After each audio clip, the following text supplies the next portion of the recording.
In England, if you want to sell alcohol to the public, you need a licence. You can't just set up a bar or a pub anywhere. And the law about that is set down in the Licensing Act 2003. There are a lot of details in there, including some exceptions. For example, Section 173 makes it clear that as long as you're on a journey, you do not need a licence to sell alcohol aboard a train, a plane, or a hovercraft. Anybody can go fast, but it's when you come to the first corner, that's when you're going to get ejected. It's like drifting cars. It's all about steering a hovercraft. Not about going fast, it's learning how to steer them. The thing is, with hovercraft, if you're looking at it, you're likely to hit it. In a hovercraft, to fly them, you do lean with them, which makes the craft pitch and makes it turn. So if you're serving out the back of one and you lean to give it to someone, it might cause some interesting control of the hovercraft, but it's all part of the fun. Yeah, you'll be fine in the back of there. We'll just keep it as straight as we can and serve your customers. And you might think, Tom, you're just doing this for show, aren't you? You're not actually selling alcohol to people. Wrong. This is a real beer pump. There is real beer being fed into it. And this is a working contactless card reader. It is connected to a company bank account. It is absolutely taking payments. Right, let's do this.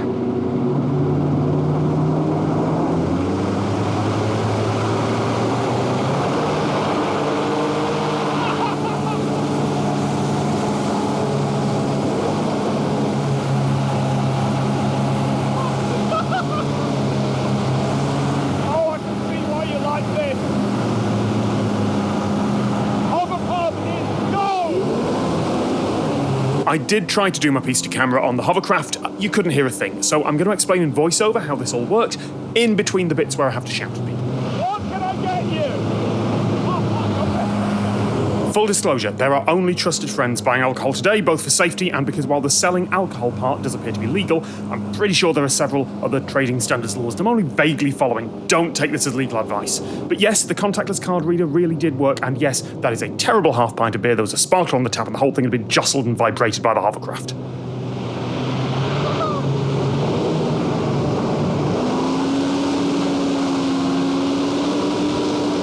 That was legal!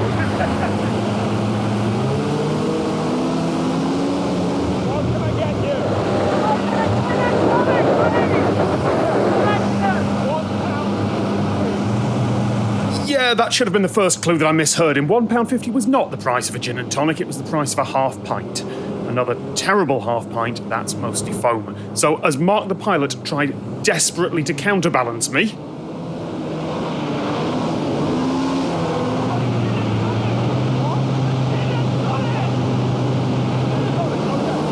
I genuinely don't know if he was expecting me to take that glass back somehow, but yeah, we picked that up later. Most of the foam from it got pulled onto me.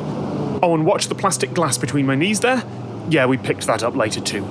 Note that I'm using a thimble measure for the gin there. 3 pour of spirits for drinks like that isn't legal in the UK. You're fine if it's a complicated cocktail, but for something simple like gin and tonic, legally you have to measure it out. And remember, we've got to keep moving at least slightly. The exemption only works if the hovercraft is on a journey, even if that journey is back and forth across a hovercraft racetrack.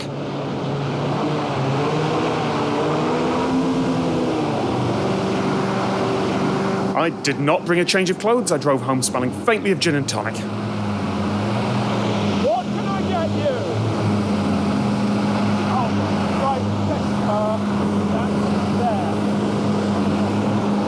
there. Yeah, the hover martini was just gin and vodka on ice. And some grass that got kicked up by the hovercraft's fans. I am not a good bartender, and I am amazed how good Mark the pilot was at flying the hovercraft in a strong wind. He's a hovercraft racer, along with Rob, who helped set all this up. And this is a track that is all curves and no straightaways.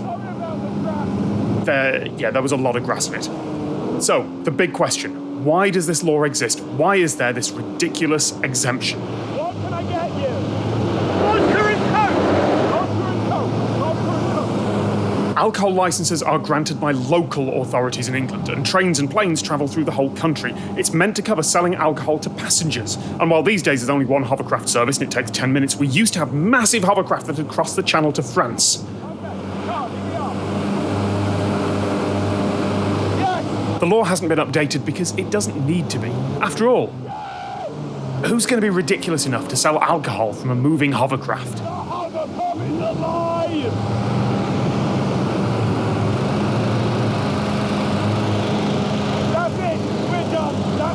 Overcast, thank you.